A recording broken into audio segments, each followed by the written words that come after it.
we interrupt our regularly scheduled renovation-themed programming to bring you this special New Year's message.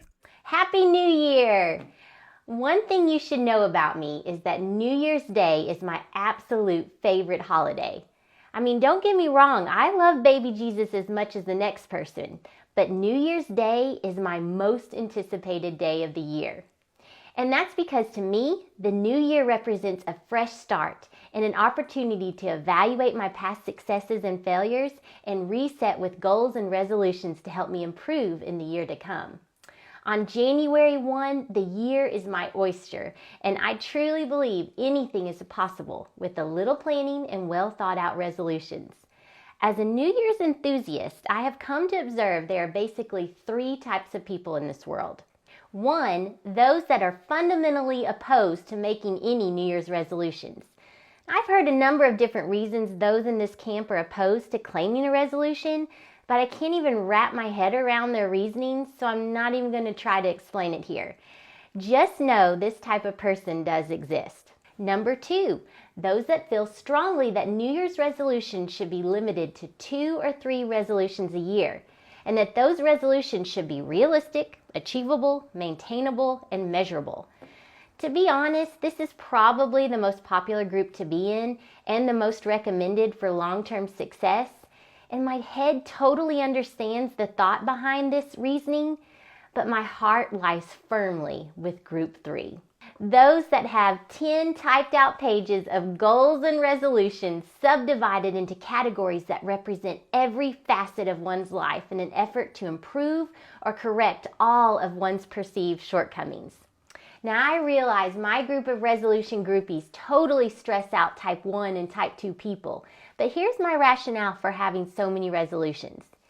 Each year I sit down and examine or evaluate what I need to work on in each area of my life. For example, I have resolutions under the following categories: faith, family, friends, finances, health, and business. I then write out goals and resolutions within each of these categories that, if successful, would create what I believe would be the best version of myself. And each year on January 1st, I have complete confidence that this will be the year I achieve all my goals and resolutions. This wholehearted conviction is unwavering, despite the fact that in my 44 years of life, I have never made it to January 3rd with all my resolutions still intact. And if history repeats itself, I will have failed at 89% of my goals by March.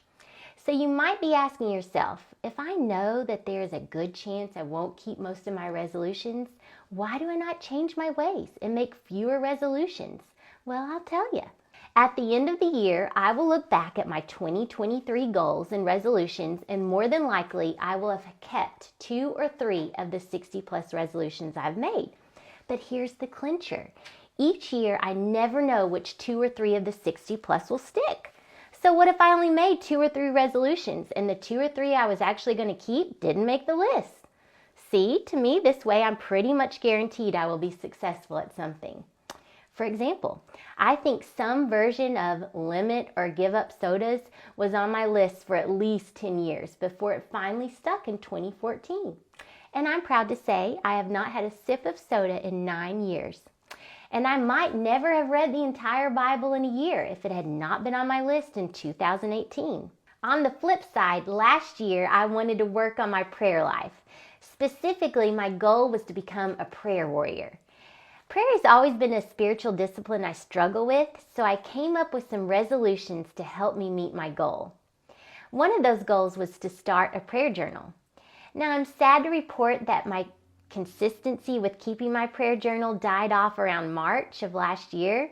However, despite last year's failure, I'm hopeful 2023 will be the year that not only do I fill up several prayer journals, but that talking to God becomes as natural as breathing, and I truly understand the concept of praying without ceasing by the end of the year.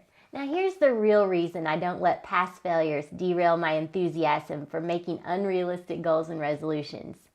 Deep down, I know that despite the best plans, I will never be perfect. That status was only ever achieved by Jesus Christ. And because Jesus came to earth and lived a perfect life, his unblemished sacrifice paid for my sins, so that I don't have to be perfect. I have a fresh slate every day. Lamentations 3:22 through 23 says, "The faithful love of the Lord never ends. His mercies never cease. Great is his faithfulness. His mercies begin afresh every morning." To me, New Year's Day allows me a time to stop and examine all my shortcomings and to reflect on what I think it would take in my human effort to remedy those failings. And then ultimately be reminded, despite my very best plans and effort, it is only by the grace and mercy of Jesus Christ that I will ever achieve perfection in the eyes of my Heavenly Father. That is truly worth celebrating. I hope you take the time to celebrate the fresh start you are given today, and that 2023 is the best year yet. Happy New Year! I hope you'll join me this year on the 1st and 15th of every month as I share with you what God is teaching me about renovation and restoration in my life, and how He wants to do the same for you.